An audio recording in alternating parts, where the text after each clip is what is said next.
আসসালামু আলাইকুম। আজকে আমরা অপরিচিত গল্পের লেখক পরিচিতি থেকে শুরু করে মূল পাঠ, শব্দার্থ সব কিছু নিয়ে আলোচনা করব। তো শুরু করা যাক। তো অপরিচিত গল্প তোমরা সবাই হয়তো পড়েছো। তো এই গল্পের মেইন ক্যারেক্টার হচ্ছে অনুপম। তো প্রথমে শুরু হলো, আজ আমার বয়স 27 মাত্র। এই বয়সটা না দৈর্ঘ্য হিসেবে বড় না গুণের হিসেবে, তবু ইহার একটু বিশেষ মূল্য আছে।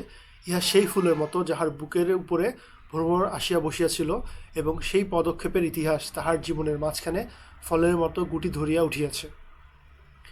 তো অনুপম প্রথমেই নিজে যে একটা অপদার্থ সেটা বোঝার জন্য বলল যে আমার বয়স 27 হয়েছে, কিন্তু না দৈর্ঘ্য হিসেবে জীবনটা বড় নাকি না গুণের হিসেবে। কিন্তু আমার লাইফের মাঝখানে একটা ভ্রমর এসে বসেছিল, আমার বুকের উপরে একটা ভ্রমর এসে বসেছিল। এইটাই হচ্ছে আমার টার্নিং পয়েন্ট, বা এইটুকু আমার মনে আছে। তো সেই ইতিহাসটুকু আকারে ছোট, তাকে ছোট করে লিখিব। ছোটকে যাহারা সামান্য বলিয়া ভুল করেন না, তাহারা ইহার রস বুঝবেন। তো এখন সে হচ্ছে তার লাইফের সেই ছোট সেই কাহিনীটা সেটাই বলবে। তো ছোটকে যারা হচ্ছে সামান্য বলে ভুল করে না, তারাই এটার রস বুঝবেন আসলে। আচ্ছা, কলেজে যতগুলো পরীক্ষা পাশ করিবার আমি সব চুকে আছি। ছেলেবেলায় আমার সুন্দর চেহারা লইয়া পণ্ডিত মশাই আমাকে শিমুল ফুল ও মাকাল ফলের সহিত তুলনা করিয়া বিদ্রূপ করিবার সুযোগ পেয়েছিলেন। তো যখন সে ছোট ছিল, তার পণ্ডিত মশাই যারা ছিল, যে তার টিচার যারা ছিল, তাকে কি বলছে? শিমুল ফুল ও মাকাল ফল। এর মানে কি? এর মানে হচ্ছে যে আহ, বাইরে থেকে সুন্দর, সে দেখতে সুন্দর ছিল, বাট ভিতরে তার কিছু ছিল না, এরকম একটা বোঝায়। মাকাল ফল হয়তো অনেকে দেখেছো, যে উপর থেকে সুন্দর বাট ভিতরে খুবই বাজে, দুর্গন্ধ, এরকম আর কি। মানে তাকে হচ্ছে কম্পেয়ার করতো যে সে বাইরে থেকে সুন্দর বাট ভিতরে তার কিছুই নাই, এরকম কিছু। ইহাতে তখন বড় লজ্জা পাইতাম, কিন্তু বয়স হইয়া এই কথা ভাবিয়াছি, যদি জন্মান্তর থাকে। তো তখন যখন বলতো, তখন ছোট থাকতে সে অনেক লজ্জা পাইতো। বাট এখন বড় হয়ে সে ভাবছে, যদি জন্মান্তর থাকে, মানে ওই যে পুনর্জন্ম যদি থাকে, একজন মানুষ 7 বার জন্ম নিবে, যদি এরকম কিছু থাকে, তবে আমার মুখে সুরূপ এবং পণ্ডিত মশাইদের মুখে বিদ্রূপ আবার যেন অমনি করিয়ার প্রকাশ পায়। তো অ্যাকচুয়ালি অনুপম তো সুন্দর ছিল, কিন্তু তার পণ্ডিত মশাই একদম দেখতে খুবই বাজে ছিল, বিদ্রূপ ছিল। তো বলতেছে, যদি পুনর্জন্ম থেকে থাকে, তাহলে আমার এই রূপটা আবার ফিরে পাক, পণ্ডিত মশাইদের আগের রূপটাই যেন আবার ফিরে পায়। আমার পিতা এককালে গরিব ছিলেন, ওকালতি করিয়া তিনি প্রচুর টাকা রোজগার করিয়াছেন। তাহলে অনুপমের বাবার পেশা কি ছিল? ওকালতি ছিল। ভোগ করিবার সময় নিমেষ মাত্রও পান নাই। আচ্ছা, তো এককালে তার পিতা গরিব ছিল, তো ওকালতি করে করে অনেক টাকা রোজগার করছে, কিন্তু সেই যে টাকাগুলো স্পেন্ড করবে, টাকাগুলো ভোগ করবে, সেই সময় নিমেষ মাত্র পাননি। তো মৃত্যুতে তিনি যে হাঁপ ছাইলেন, সেই তার প্রথম অবকাশ। তো এতটা ব্যস্ত ছিল ওকালতি নিয়ে, যে কখনো সে কোনো ফ্রি টাইম পাইতো না, বা সেগুলো ভোগ করার কোনো সময় পাইতো না। তো একেবারে যে মারা গিয়ে যে একদম ছুটি পেয়ে গেল, এটাই তার প্রথম অবকাশ। আমার তখন বয়স অল্প, মার হাতেই আমি মানুষ। মা ঘড়িঘর ঘরের মেয়ে, তাই আমরা যে ধনী এ কথা তিনিও ভোলেন না, আমাকেও ভুলিতে দেন না।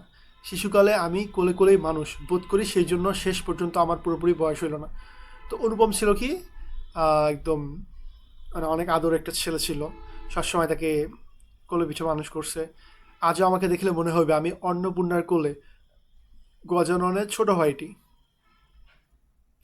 আচ্ছা, তো অনুপমকে এখনও দেখলে মনে হয় যে আহ, দেবী অন্নপূর্ণা, মানে দেবী দুর্গার কোলে গজাননের ছোট ভাই। গজানন মানে হচ্ছে আহ, গণেশ। তো গণেশের ছোট ভাই হচ্ছে কার্তিক।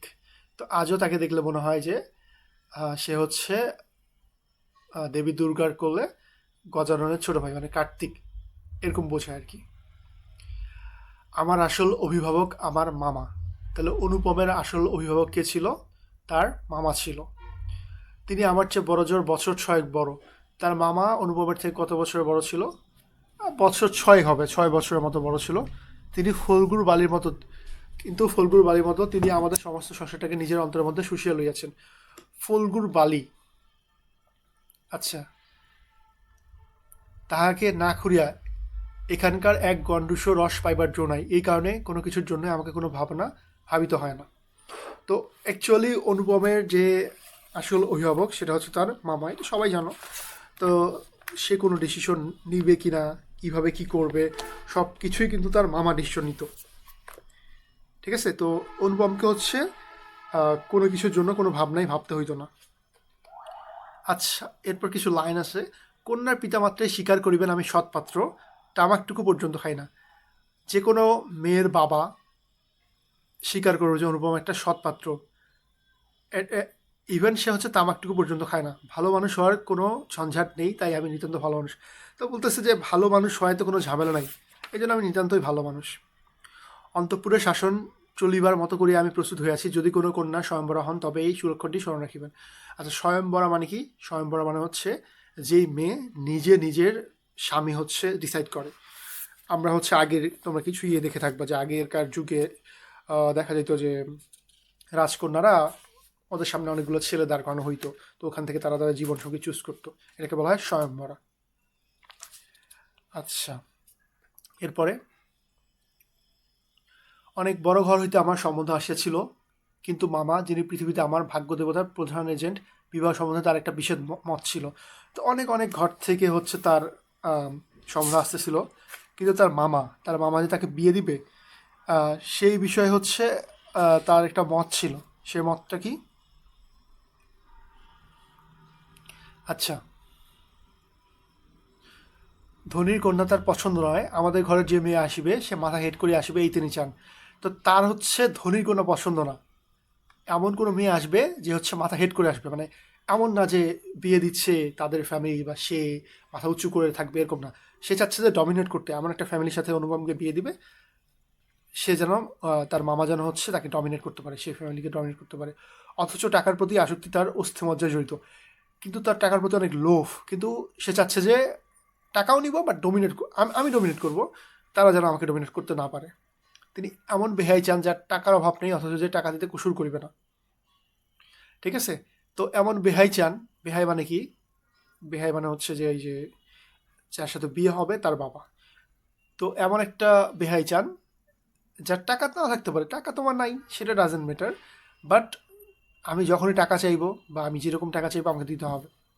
যা হোক, শোষণ করা চলিবে, অথচ বাড়িতে আসিলে গুড়াগুড়ি পরিবর্তে বাধা হুকায় তামাক দিলে যাহার নালিশ কাটিবে না। আচ্ছা, তো যাকে শোষণ করা যাবে, কিন্তু যদি বাসায় আসে সে যদি হচ্ছে বাধা হুকায় যদি তামাক দেয়, সে নালিশ করতে পারবে না যে এখানে কেন দিলেন। ঠিক আছে, মানে এমন, মানে অ্যাকচুয়ালি বুঝাচ্ছে যে আমি এমন একটা ফ্যামিলি চাচ্ছি যে আমি যখনই টাকা চাবো বা যেরকম যা যা ডিমান্ড করবো, সোনা চাবো না কী চাবো সেটা দিতে হবে, কিন্তু তারা আমার উপর কোনো কথা বলতে পারবে না, আমি যেভাবে চাইবো সেইভাবেই তাদের সাথে ট্রিট করব। অনুপমের বন্ধু হরিশ, সে হচ্ছে কানপুরে কাজ করে, কানপুর হচ্ছে ভারতের একটা অঞ্চল। সে ছুটিতে কলকাতায় আসি আমার মন উতলা করিয়া দিল।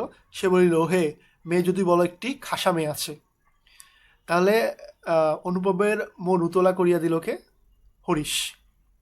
কিছুদিন, এখন অনুপম বলতেছে, কিছুদিন পূর্বেই এম এ পাশ করিয়াছি, সামনে যতদূর পর্যন্ত দৃষ্টি চলে ছুটি ধুধু করিতেছে, পরীক্ষা নাই, উমেদরি নাই, চাকরি নাই, নিজের বিষয় দেখিবার চিন্তাও নাই, শিক্ষাও নাই, ইচ্ছাও নাই। তো বলতেছে আমি কিছুদিন পূর্বে এম এ পাশ করলাম, এখন আমার সামনে কিছুই, খালি ছুটি, আমার সামনে কিছুই নাই, পরীক্ষা নাই, উমেদরি নাই, চাকরি নাই, কিছু বিষয় দেখার কোনো চিন্তাও নাই, শিক্ষা নাই, ইচ্ছা নাই, কিছুই নাই। থাকার মধ্যে ভিতরে আছেন মা এবং বাইরে আছেন মামা। তো তার বাসার ভিতরে আছে তার মা, বাইরে আছেন মামা। আচ্ছা, এই অবকাশের মরুভূমির মধ্যে আমার হৃদয় তখন বিশ্বব্যাপী নারী রূপের মরীচিকা দেখিতেছিল। আকাশে তাহার দৃষ্টি, বাতাসে তাহার নিঃশ্বাস, তরু মর্মরে তাহার গোপন কথা। তো বলতেছে যে এতদূর চলে গেছি, আমার কিছুই নাই, খালি আমার এই অবকাশের মরুভূমির মধ্যে আমি খালি দেখতেছি যে মেয়ে একটা বিয়ে করা লাগবে, একটা নারী রূপের মরীচিকা দেখতেছি। এমন সময় হরিশ আসিয়া বলিল, মেয়ে যদি বলো তবে আমার শৈলবন বসন্ত বাতাসে বকুল বনের নবপল্লব রাশির মতো কাঁপিতে কাঁপিতে আলোছায়া বলিতে লাগিল। হরিশ মানুষটা ছিল রসিক, রস দিয়ে বর্ণনা করিবার শক্তি তাহার ছিল, আর আমার মন ছিল তৃষ্ণার্ত। ঠিক আছে, তো এমন কিছু মানুষ আসছে না যারা মানে এত সুন্দর করে বর্ণনা করতে পারে যে শুনলেই মনে হয় যে জাস্ট কত সুন্দর, মানে বর্ণনা করার গুণাবলী আছে এরকম। আমি হরিশকে বলিলাম, একবার মামার কাছে কথাটা পারিয়া দেখো। হরিশ আসর জমাইতে অদ্বিতীয়, তাই সর্বত্রই তাহার খাতির। মামাও তাহাকে পাইলে ছাড়িতে চান না। কথাটা তার বৈঠকে উঠিল। মেয়ের চেয়ে মেয়ের বাপের খবরটাই তাহার কাছে গুরুতর। তাহলে মেয়ের চেয়ে মেয়ের বাপের খবরটাই তার মামার কাছে গুরুতর। বাপের অবস্থা তিনি যেমনটি চান তেমনই। এককালে ইহাদের বংশে লক্ষ্মীর মঙ্গল ঘট ভরা ছিল। আচ্ছা, লক্ষ্মী হচ্ছে হিন্দুদের একটা দেবী, যেটা যাকে হচ্ছে ধনের দেবী বলা হয়। আর সরস্বতী হচ্ছে বিদ্যার দেবী, যদি আমি ভুল করে না থাকি। আচ্ছা, এখন তাহা শূন্য বলিলেই হয়, অথচ তলায় সামান্য কিছু বাকি আছে। দেশে বংশমর্যাদা রাখিয়া চলা সহজতায় বলিয়া ইনি পশ্চিমে গিয়া বাস করিতেছেন। সেখানে গরিবের গৃহস্থের মতো থাকেন, একটি মেয়ে ছাড়া তার আর নাই। সুতরাং তাহারই পশ্চাতে লক্ষ্মীর ঘরটি একেবারে উপর করিয়া দিতে দ্বিধা হইবে না। তো বলতেছে যে তার মামা যেরকমটা চায়, ফ্যামিলি সেরকমই। তো এককালে তাদের টাকা পয়সা ছিল, এখন অনেক কমে গেছে। আর একটাই যেহেতু মেয়ে, তো মেয়ের জন্য হচ্ছে অবশ্যই চাইবে যে যতটুকু আছে সব কিছু ব্যয় করে দিতে। এসব ভালো কথা, কিন্তু মেয়ের বয়স যে 15, তাই শুনিয়া মামার মন ভার হইল। কিন্তু মেয়ের বয়স 15, এখন সব কিছু ঠিকঠাক আছে, বাট মেয়ের বয়স তো অনেক কম। তো এইটা শুনে ওরা একটু চমকে গেলো যে এত কম বয়সে বিয়ে দিচ্ছি, কোনো সমস্যা আছে নাকি? কোনো সমস্যা নাই তো? বংশে তো কোনো দোষ নাই? না, দোষ নাই। বাপ কোথাও তার মেয়েযোগ্য বর খুঁজিয়া পান না। একে তো বরের হাট মহার্ঘ, তাহার পরে ধনুক ভাঙা পণ। পণ মানে কি? পণ মানে হচ্ছে যৌতুক। কাজে বাপ কেবল সবুর করিতেছেন, কিন্তু মেয়ের বয়স সবুর করিতেছেন। এখন অনুপম মনে মনে ভাবতেছে আসলে কোনো সমস্যা নাই তো ওদের ফ্যামিলিতে? পরে ভাবতেছে না, এখন যে বরের হাট, আবার হচ্ছে তার উপর ধনুক ভাঙা পণ, এত কিছুর মধ্যে আর সবুর করা যায় না। যে মেয়ে অ্যাকচুয়ালি আগে থেকে দেখা উচিত, কারণ বেশি বয়স হয়ে গেলে তখন নাও পাওয়া যাইতে পারে। যা হোক, হরিশের সরশাসনের গুণ আছে। মামার মন নরম হইল। বিবাহের ভূমিকা অংশটা নির্বিঘ্নে সমাধা হইয়া গেল। তো জাস্ট হরিশ এমনভাবে বুঝাইলো যে ঠিক আছে, আচ্ছা ঠিক আছে। তো বিগিনিং শুরু হইলো, বাকিগুলো পরে দেখা যাবে। কলকাতার বাইরে বাকি যে পৃথিবীটা আছে সমস্তকে মামা আন্দামান দ্বীপের অন্তর্গত বলিয়া জানেন। তো কলকাতার বাইরে অংশকে মামা কি মনে করে? আন্দামান দ্বীপের অন্তর্গত বলিয়া জানেন। জীবনে একবার বিশেষকালে তিনি কোন্নগর পর্যন্ত গিয়েছিলেন। তো জাস্ট একবার তিনি কলকাতার বাইরে গিয়েছিলেন। মামা যদি মনু হইতেন, তবে তিনি হাবড়ার পুল পার হওয়াটাকে তাহার সংহিতায় একেবারে নিষেধ করে দিতেন। তো এই কথা বলার কারণ হচ্ছে যে তার মামা আসলে চায় না যে কলকাতার বাইরে যেতে, বা বলা যায় হোমসিকনেস বলা যায়, বা মাতৃভূমির প্রতি টান, বা তার আসলে কখনো যায় না বাইরে। তো তিনি যদি হচ্ছে পারতেন, তো তিনি কলকাতার বাইরে যাওয়া নিষিদ্ধ করিতেন একবারে, যে না, বাইরে যাওয়ার দরকার নেই, যা করার সব কিছু কলকাতায় করতে হবে। মনের মধ্যে ইচ্ছা ছিল নিজের চোখে মেয়ে দেখে আসবো, সাহস করে প্রস্তাব করতে পারবেন। হ্যাঁ, অনুপম তো এখন ভাবতেছে, ইস যদি মেয়ে দেখতে পারতাম, কিন্তু এত তো সাহস হইল না আমার উপর কথা বলার। কন্যাকে আশীর্বাদ করিবার জন্য যাহাকে পাঠানো হইল সে আমাদের বিনু দাদা, আমার পিস্তুত ভাই। তো কন্যাকে আশীর্বাদ করানোর জন্য এবার যাকে পাঠানো হইলো সে হচ্ছে বিনু দাদা, এটা হচ্ছে অনুপমের পিস্তুত ভাই। তাহার মতো রুচি এবং দক্ষতার উপরে আমি 16 আনা নির্ভর করতে পারি। বিনুদা ফিরে আসিয়া বলিল, মন্দ নয় হে, খাঁটি সোনা বটে। তো বিনুদা দেখে আসলো, আশীর্বাদ করে আসলো, তো বলতেছে খারাপ না, কিন্তু খাঁটি সোনা। বিনুদার ভাষাটা অত্যন্ত আটো। যেখানে আমরা বলি চমৎকার, তিনি বলেন চলনসই। তো উনি অনেক কম কম করে কথা বলেন। তো আমরা বলি চমৎকার, উনি বলেন চলনসই। অতএব বুঝিলাম আমার ভাগ্যের প্রজাপতির সঙ্গে পঞ্চস্বরে কোনো বিরোধ নাই। বলা বাহুল্য বিবাহ উপলক্ষে কন্যাপক্ষকেই কলিকাতা আসিত হইল। কন্যার পিতা শম্ভুনাথ বাবু। আচ্ছা, তো এই যে পাত্রী, আমাদের কন্যার পিতার নাম হচ্ছে শম্ভুনাথ বাবু। হরিশকে কত বিশ্বাস করেন তাহার প্রমাণ এই যে বিবাহের 3 দিন পূর্বে তিনি আমাকে প্রথম চক্ষে দেখেন। তাইলে বিয়ের ডিসাইড হওয়ার 3 দিন আগে মেয়ের হচ্ছে বাবা অনুপমকে চোখে দেখে এবং আশীর্বাদ করিয়া যান। বয়স তার 40-এর কিছু এপারে বা ওপারে। এটা কার বয়স? এটা হচ্ছে শম্ভুনাথ বাবুর বয়স, 40-এর কিছু এপারে বা ওপারে। চুল কাঁচা, গোফে পাক ধরিতে আরম্ভ করিয়াছে মাত্র। চুল কাঁচা আছে, বাট গোফে কিছুটা পাক ধরতে আরম্ভ করেছে। সুপুরুষ বটে, ভিড়ের মধ্যে দেখিলে সকলে আগে তার উপর চোখ পড়িবার মতো চেহারা। তার মানে তার মেয়ের বয়সই 15, আর বাবার বয়স আর কত বা বেশি হবে? একটাই মেয়ে যেহেতু, আর বয়স হচ্ছে 40-এর এপারে ওপারে, তো দেখতে সুদর্শনই বলা যায়। আশা করি আমাকে দেখিয়া তিনি খুশি হয়েছিলেন, বোঝা শক্ত, কেননা তিনি বড়ই চুপচাপ, খুবই কম কথা বলে। যে দুটি একটি কথা বলেন, যেন তা হাতে পুরো জোর দিয়ে বলেন না। মামার মুখ তখন অনর্গল ছুটিতেছিল। ধনে মানে আমাদের যে স্থান, যে শহরে কারোর চেয়ে কম নয়, সেইটাকে তিনি নানা প্রসঙ্গে প্রচার করতেছিলেন। আচ্ছা, তো এইদিকে তার মামা বকবক করেই যাচ্ছে যে হ্যাঁ আমাদের এইটা আছে, আমাদের এত ধন সম্পদ, এত আম, এত কিছু আছে, এরপর আমাদের জমিদারি, এইটা সেটা, হ্যাঁ, আমাদের বংশমর্যাদা তো শম্ভুনাথ বাবু ওগুলো শুনতেছেই না, মানে শুনেও না শোনার মতো, বা এক কান দিয়ে শুনে আরেক কান দিয়ে বের করে দিচ্ছে, বা ইন্টারেস্টেড না আর কি, বোঝা যাচ্ছে। শম্ভুনাথ বাবু এই কথায় একেবারে যোগই দিলেন না। কোনো ফাঁকে একটা হু বা হ্যাঁ কিছুই শোনা গেল না।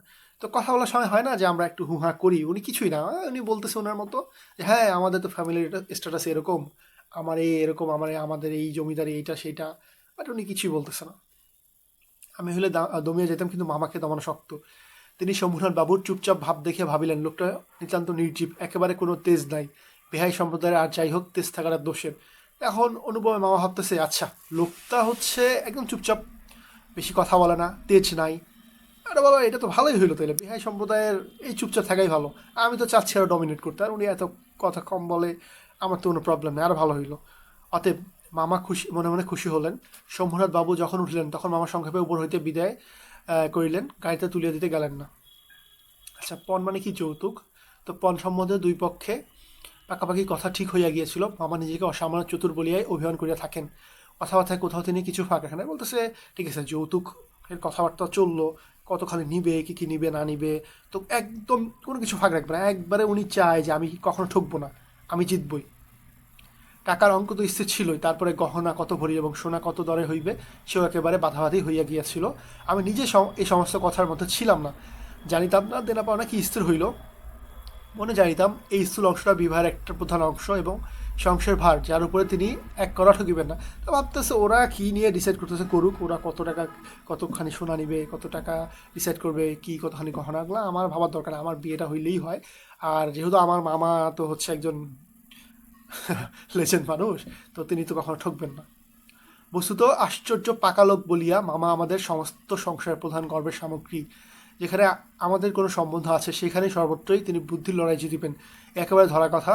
এই জন্য আমাদের অভাব না থাকিলেও এবং অন্য পক্ষের অভাব কঠিন হলেও জিতিব।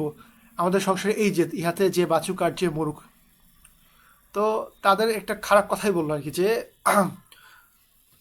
আমার কথা হচ্ছে, ওর মামার কথা হচ্ছে যে আমি জিতবই, অন্য পক্ষ যদি গরিবও হয়, কিছু নাও থাকে, যেভাবে হোক আমি যতটুকু পারি আমি আদায় করে নিব, সামহাও আমি আদায় করে নিব। আচ্ছা, এবার গায়ে হলুদের দিন।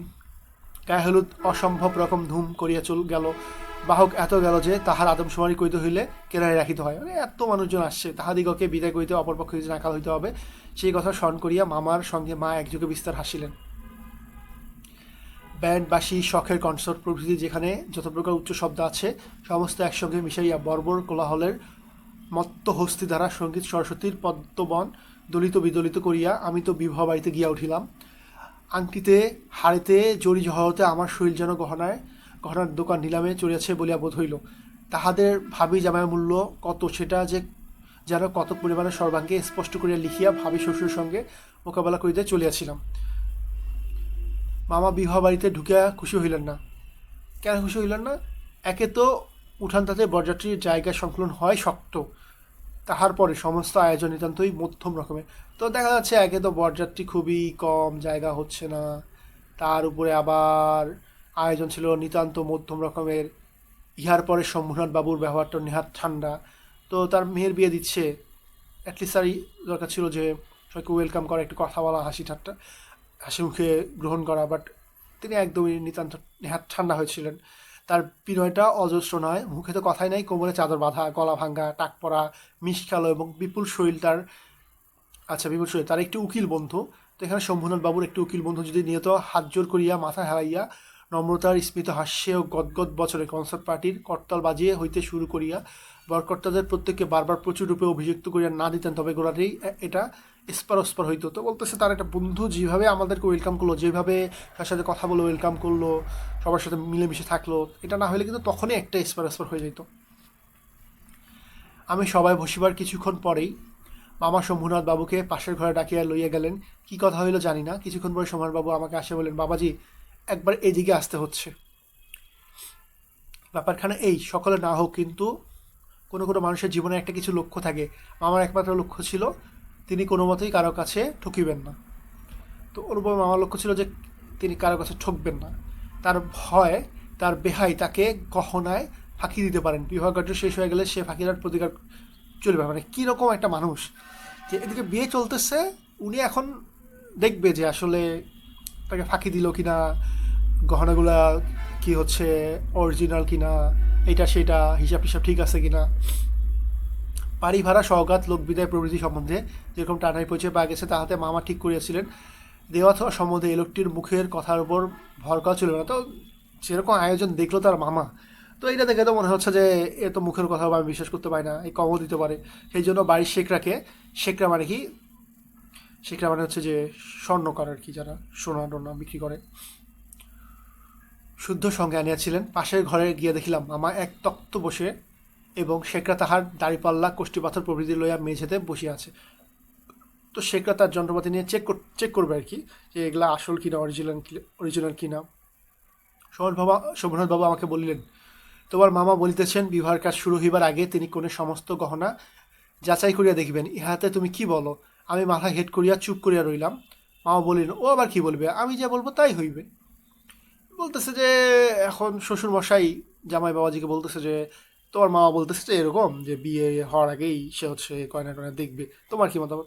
এখন অনুপম তো একদম চুপচাপ ছেলে, ওই কি বলবে, আর আমার মামা বলছে ওই আর কি বলবে, আমি যা বলবো তাই হবে। শম্ভুনাথ বাবু আমার দিকে চাহিয়া কইলেন, সেই কথা তবে ঠিক, উনি যা বলিবেন তাই হইবে, এই সম্বন্ধে তোমার কিছুই বলিবার নাই? আমি একটু ঘাড় নাড়ার ইঙ্গিতে জানাইলাম এসব কথায় আমার সম্পূর্ণ অধিকার। একটু মানে ঘাড়টা নাড়ানোর ট্রাই করলাম যে অ্যাকচুয়ালি আমি কী বলবো, আমার এখানে আমি বলার কোনো ইশতেহার নাই। আচ্ছা তবে বসো, মেয়ের গা হইতে সমস্ত গহনা খুলিয়া আনিতেছি, এই বলিয়া তিনি উঠিলেন। মামা বলিলেন, অনুপম এখানে কি করবে, ও সভায় গিয়ে বসুক।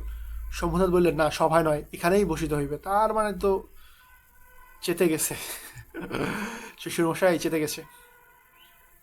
কিছুক্ষণ পরে তিনি একখানে গামছায় বাঁধা গহনা আনিয়া তক্তবশের উপর মেজা ধইলেন, সমস্তই তাহার পিতামহীদের আমলের গহনা, হাল ফ্যাশনের সূক্ষ্ম কাজ নয়, যেমন মোটা তেমনি ভারী। তো সবগুলো কি তার পিতামহীদের আমলের, অনেক আগে এগুলো, যেমন মোটা তেমন ভারী সোনা। শেখরা গহনা হাতে তুলিয়া লইয়া বলিল, এ আর কি দেখিব, ইহাতে খাদ নাই। খাদ মানে কি, ভেজাল। ইহাতে খাদ নাই, এমন সোনা এখনকার দিনে ব্যবহারই হয় না। এই বলিয়া সে মকর মুখা মোটা একখানা বালা একটু চাপ দিয়ে দেখাইল, তাহা বাকিয়া যায়।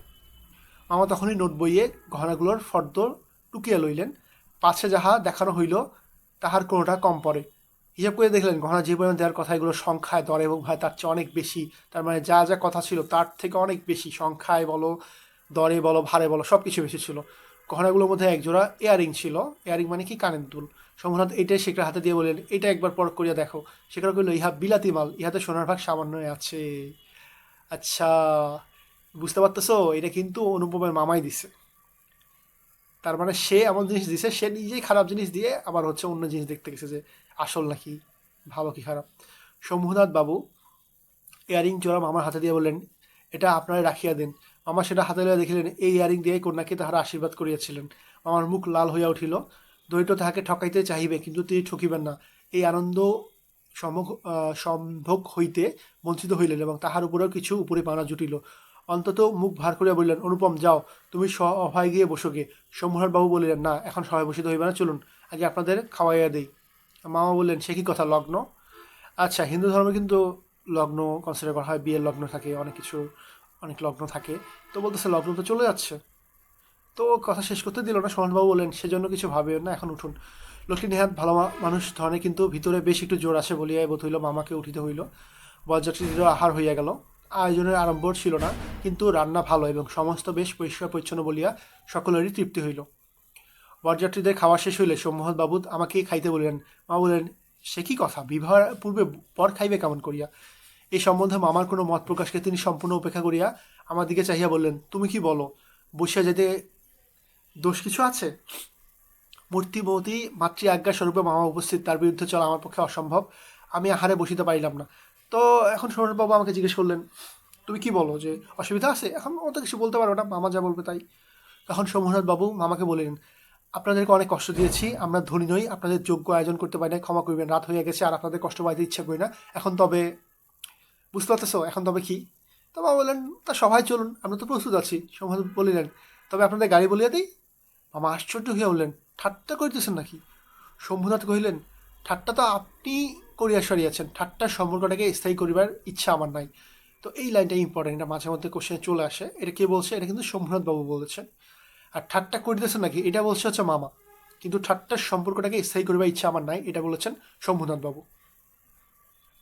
আমার দুই চোখ এত বড় করিয়া মেলিয়া অবাক হইয়া রইলেন।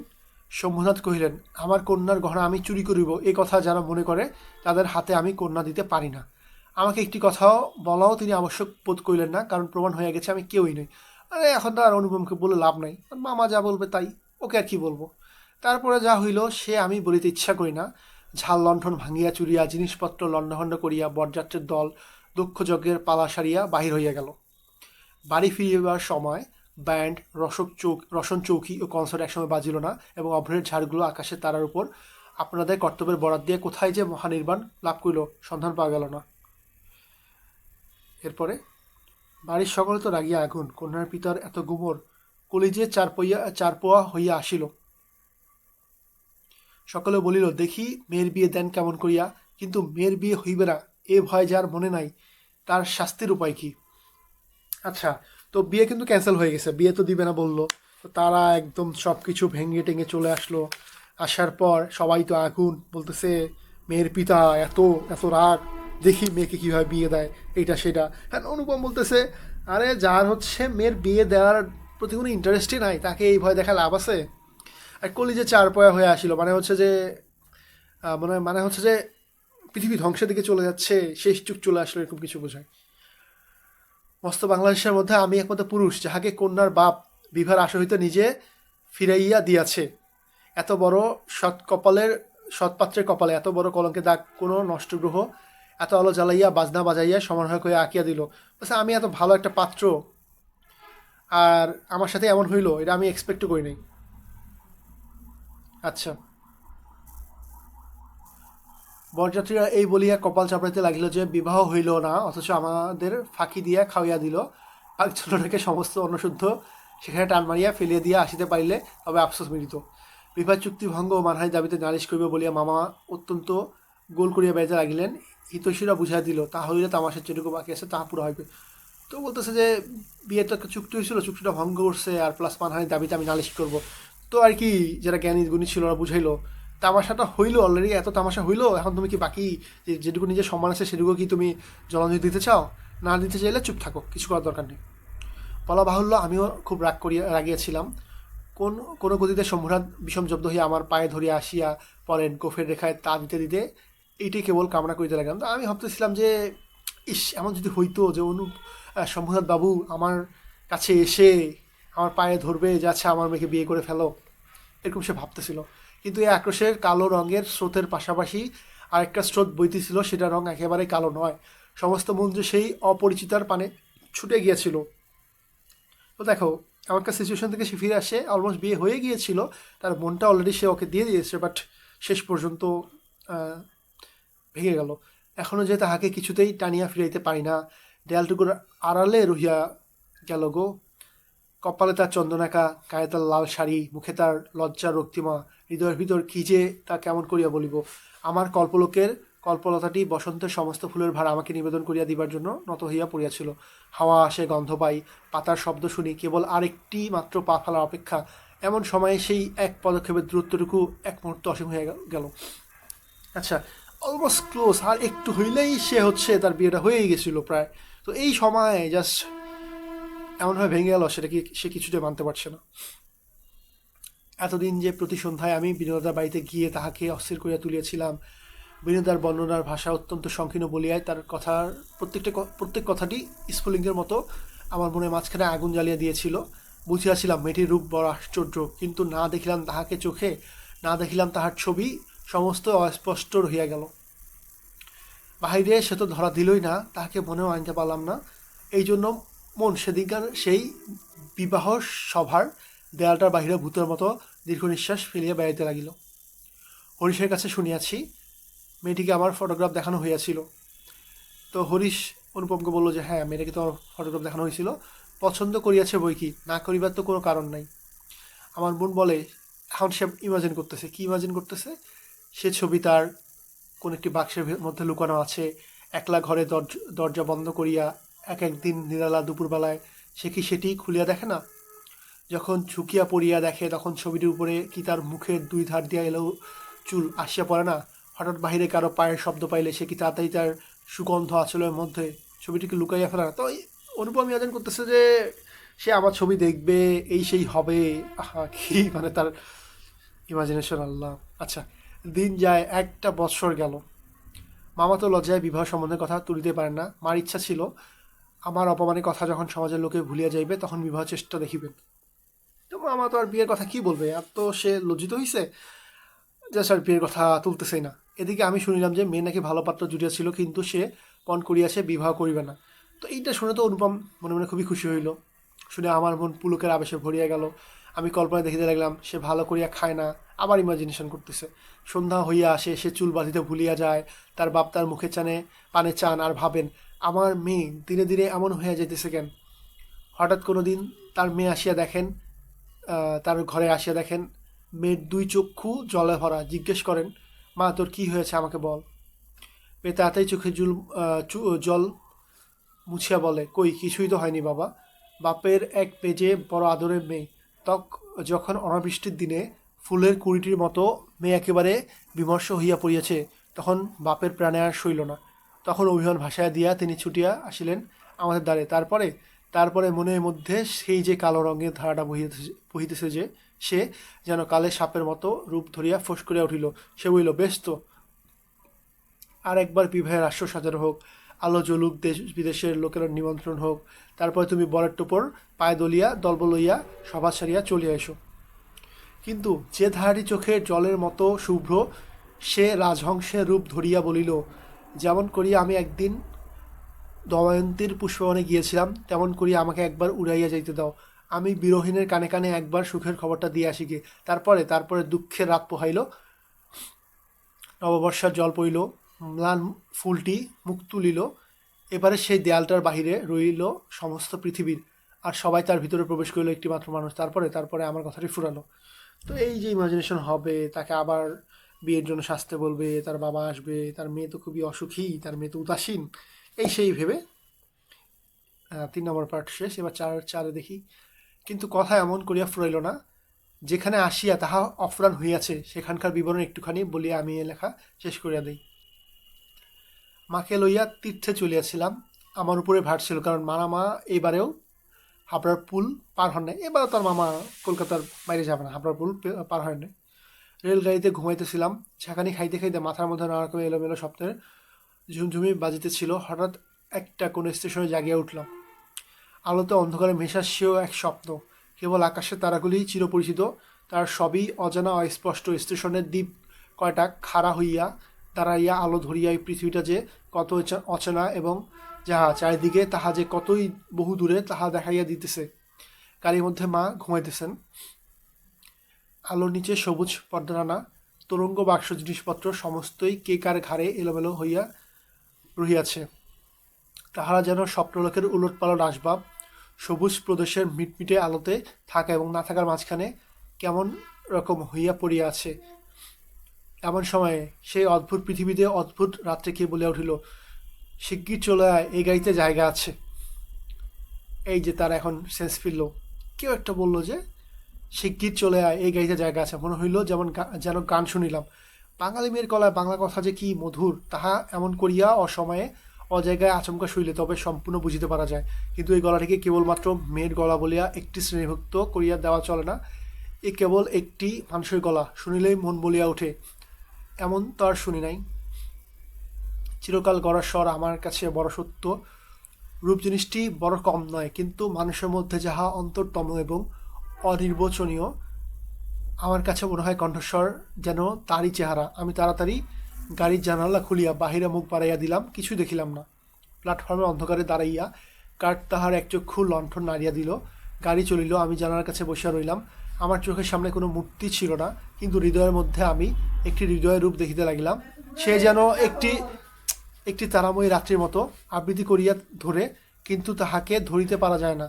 ওগো সুর, অচেনা কণ্ঠের সুর, এক নিমিষে তুমি যে আমার চিরপরিচয়ের আসনটির উপরে আসিয়া বসিয়াছ।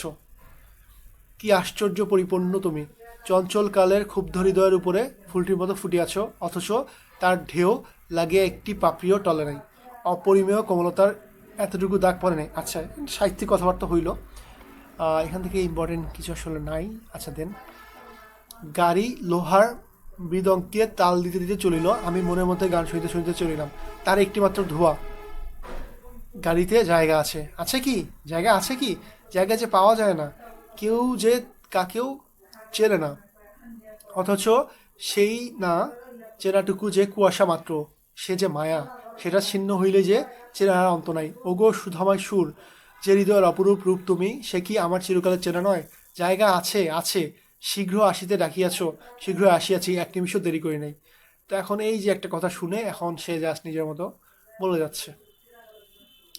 রাত্রে ভালো করিয়া ঘুম হইল না, প্রায় প্রতি স্টেশনে একবার করিয়া মুখ পাড়িয়া দেখিলাম, ভয় হইতে লাগিল, যাহাকে দেখা হইল না সে পাচ্ছে রাত্রে নামে। এখন বারবার সে খালি ওই মেয়েটাকে খোঁজা ট্রাই করতেছে, আর ভয়ও লাগতেছে, আল্লাহ সে কি আগের স্টেশনে নামে গেল নাকি। পরদিন সকালে একটা পর স্টেশনে গাড়ি বদল করিতে হইবে, আমাদের ফার্স্ট ক্লাসের টিকিট মানে আশা ছিল ভিড় হইবে না। নামিয়া দেখি প্ল্যাটফর্মে সাহেবদের আটদালির দল আসবাবপত্র রইয়া গাড়ির জন্য অপেক্ষা করিতেছে। কোনো এক ফৌজের বড় জেনারেল সাহেব ভ্রমণে বাহির হইয়াছেন। 2-3 মিনিট পরেই গাড়ি আসিল, বুঝিলাম ফার্স্ট ক্লাসে আসা ত্যাগ করিতে হবে। তো ফার্স্ট ক্লাস ভাবছিল, বাট কিছু বরাবর কর্তা ছিল, তো তো ভাবলো যে ফার্স্ট ক্লাসে আসা ত্যাগ করিতে হবে। মাকে লইয়া কোনো গাড়িতে উঠি সে এক বিষম ভাবনায় পড়িলাম, সব গাড়িতেই ভিড়। দাঁড়ে দাঁড়ে উকি মারিয়া বেড়াইতে লাগিলাম। এমন সময় সেকেন্ড ক্লাসের গাড়ি হইতে একটা মেয়ে আমার মাকে লক্ষ্য করে বললেন, আপনারা আমাদের গাড়িতে আসুন না, এখানে জায়গা আছে। এই সেই আবার জায়গা। তো সেকেন্ড ক্লাসের গাড়ি, ফার্স্ট ক্লাসে তো আশা করছিল, বাট সেকেন্ড ক্লাসের গাড়ি থেকে একটা মেয়ে বললো কি, আপনারা আমাদের গাড়িতে আসুন না, এখানে জায়গা আছে। আমি তো চমকে উঠিলাম, সেই আশ্চর্য মধুর কণ্ঠ এবং সেই গানেরই ধোঁয়া, জায়গা আছে। ক্ষণমাত্র বিলম্ব না করিয়া মাকে লইয়া গাড়িতে উঠিয়া পড়িলাম। জিনিসপত্র তুলিবার প্রায় সময় ছিল না, আমার মতো অক্ষম দুনিয়া নাই। সেই মেয়েটি কুলিদের হাত হইতে তাড়াতাড়ি চলতি গাড়িতে আমাদের বিছানাপত্র টানিয়া লইল। আমার একটা ফটোগ্রাফ তুলিবার ক্যামেরা স্টেশনে পড়িয়া রইল, গ্রাহ্যই করিলাম না। তো অনুপমের একটা ক্যামেরাও কিন্তু পড়ে গেছে এই গাড়িতে উঠতে যায়। সে এখন জায়গা, জাস্ট জায়গা আছে, এই ওয়ার্ডটা শুনেই সে একদম, তার তো এখন মনে হয়েছে যে হ্যাঁ, ওই যে আগে শুনলাম যে তখন সেই আওয়াজটা আবার আমি শুনতে পাইলাম। তারপরে কি লিখিব যায় না, আমার মনের মধ্যে একটি অখণ্ড আনন্দের ছবি আছে, তাহাকে কোথায় শুরু করিব, কোথায় শেষ করিব, বসিয়া বসিয়া বাক্যের পর বাক্যে যোজনা করিতে ইচ্ছে করে না। এবার সেই সুরটিকে চোখে দেখিলাম, তখনও তাহাকে সুর বলিয়া মনে হইল। মায়ের মুখের দিকে চাহিলাম, দেখিলাম তার চোখে পলক পড়িতেছে না। মেয়েটির বয়স 16 কি 17 হইবে, কিন্তু নবযৌবন ইহার দেহে মনে কোথাও যেন একটুও ভার চাপায় দেয় নাই। ইহার গতি সহজ, দীপ্তি নির্মল, সৌন্দর্যের সুচিতা অপূর্ব, ইহার কোনো জায়গায় কিছু জরিমা নাই। আমি দেখিতেছি, বিস্তারিত করিয়া কিছু বলা আমার পক্ষে অসম্ভব। এমনকি সে কী রঙের কাপড় কেমন করিয়া পরিতেছিল তাহাও ঠিক করে বলতে পারবো না। তার সেন্সি মানে এতটা হয়ে গেছে যে এত কিছু নোটিসই করেনি।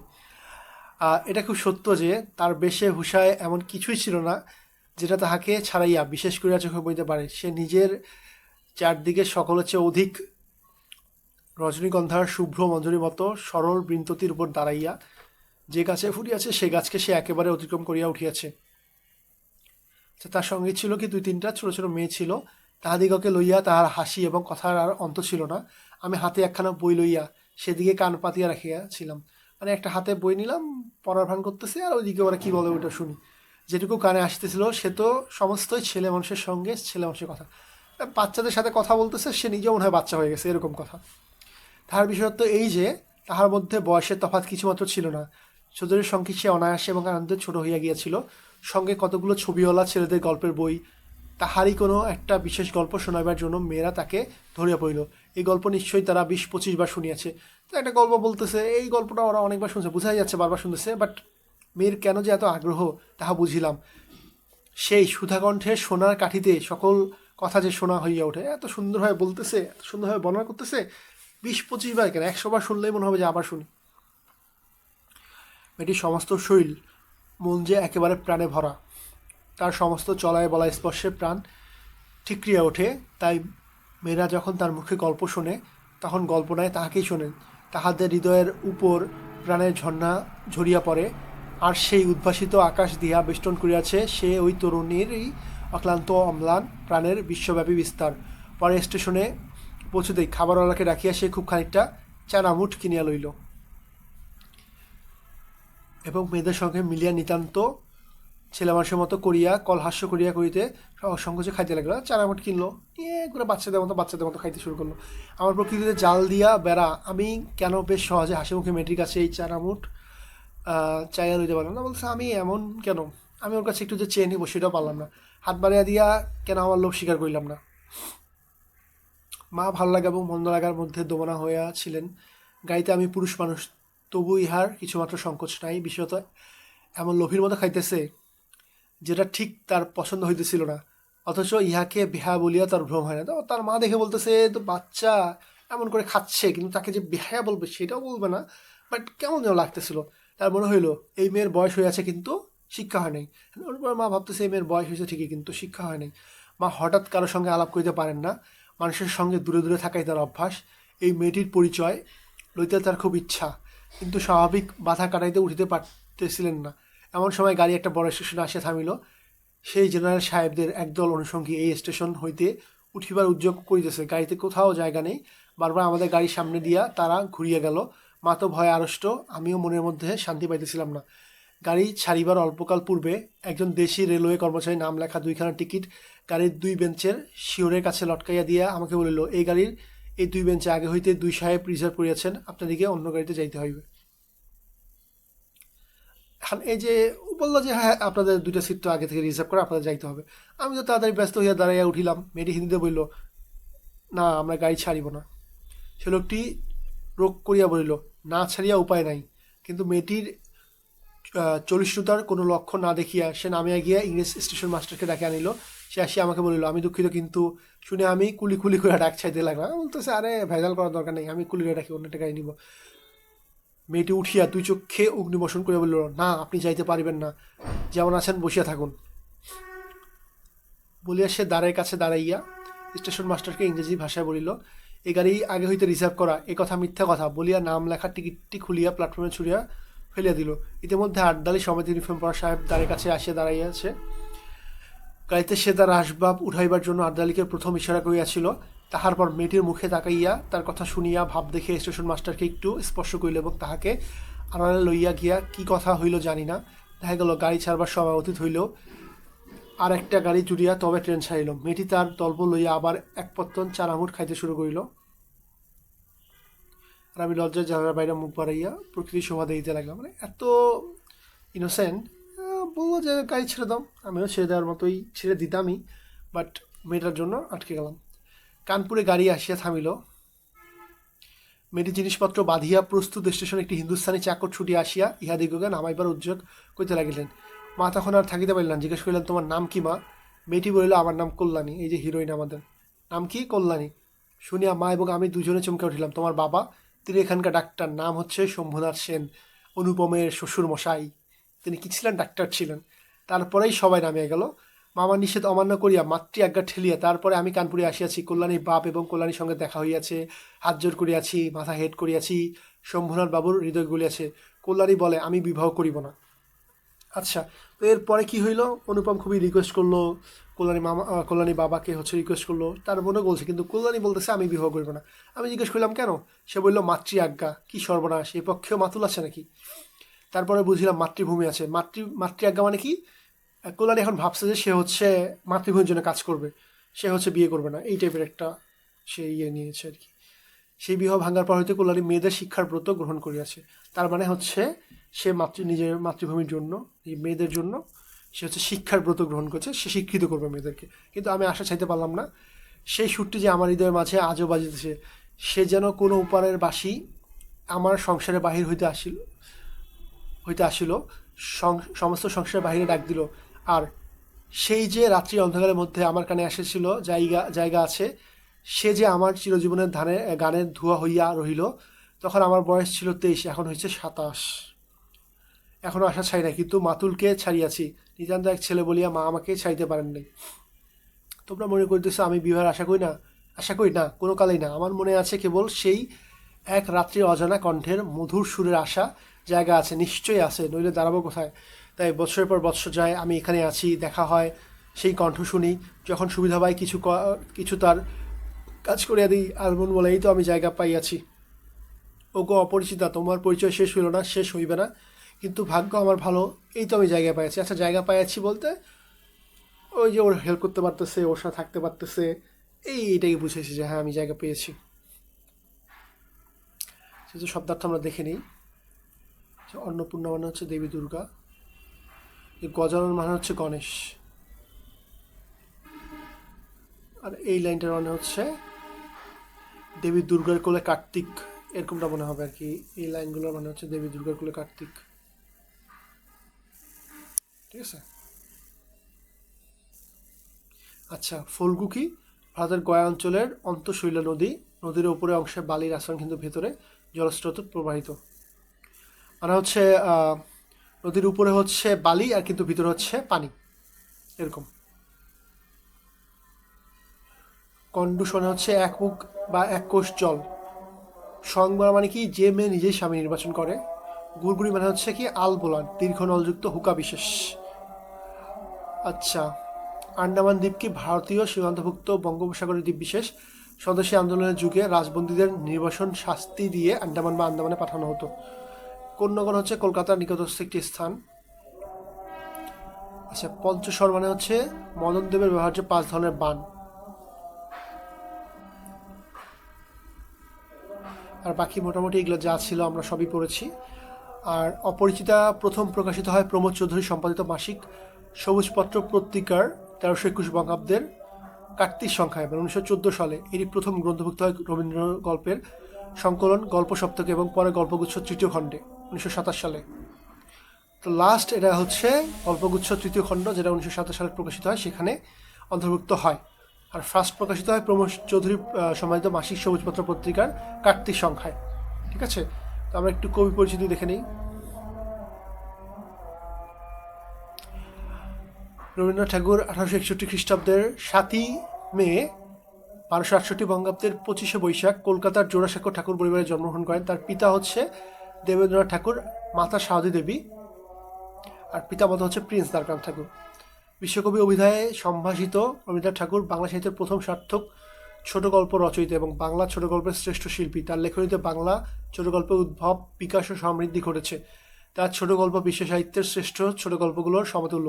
1284 বঙ্গাব্দে মাত্র 16 বছর বয়সে ভিখারিনী একটা গল্প রচনা করে। এটার মাধ্যমে ছোট গল্প লেখক হিসেবে তার আত্মপ্রকাশ ঘটে।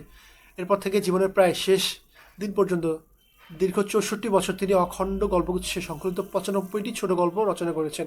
এর বাইরে সে গল্প স্বল্প এবং লিপিকা গ্রন্থে তার অসংখ্য গল্প সংকলিত হয়েছে। রবীন্দ্রনাথ রচিত সর্বশেষ গল্পটির নাম হচ্ছে মুসলমানি গল্প। পারিবারিক জমিদারি তদারকি সূত্রে কুষ্টিয়ার শিলাইদহে বসবাসের কাল পর্বই রবীন্দ্রনাথের ছোট গল্প রচনার স্বর্ণযুগ। সোনাত্তরী কাব্যের শ্রেষ্ঠ কবিতাগুলো তিনি একই সময়ে রচনা করেন। প্রকৃতির পরে জীবনকে স্থাপন করে জীবনের গীতিময় বিশ্বজনীন প্রকাশী রবীন্দ্র গল্পের শ্রেষ্ঠ সম্পদ। তবে 20 শতাব্দীতে রচিত গল্পের প্রকৃতি ও গীতময়তার স্থলে বাস্তবতায় প্রাধান্য পেয়েছে। গল্পকার হিসেবে তিনি যেমন বরেণ্য, ঔপন্যাসিক হিসেবে বাংলা সাহিত্যে তার স্থান সুনির্দিষ্ট। তার রচিত উপন্যাসগুলোর মধ্যে রয়েছে কি? এই যে উপন্যাসের মধ্যে আছে চোখের বালি, গোরা, চতুরঙ্গ, ঘরে বাইরে, শেষের কবিতা, যোগাযোগ। নাটক রচনার ক্ষেত্রেও রবীন্দ্রনাথের শ্রেষ্ঠত্ব অবিসংবাদিত। তার রচিত নাটকগুলোর মধ্যে বেশিরভাগ উল্লেখযোগ্য হচ্ছে রাজা, অচলায়তন, ডাকঘর, মুক্তধারা, রক্তকরবী। 1941 খ্রিস্টাব্দের 7ই আগস্ট 1348 বঙ্গাব্দের 22শে শ্রাবণ জোড়াসাঁকোর ঠাকুরবাড়িতে রবীন্দ্রনাথ ঠাকুরের জীবনাবসান ঘটে। তো আজকে এই পর্যন্তই। ধন্যবাদ সবাইকে।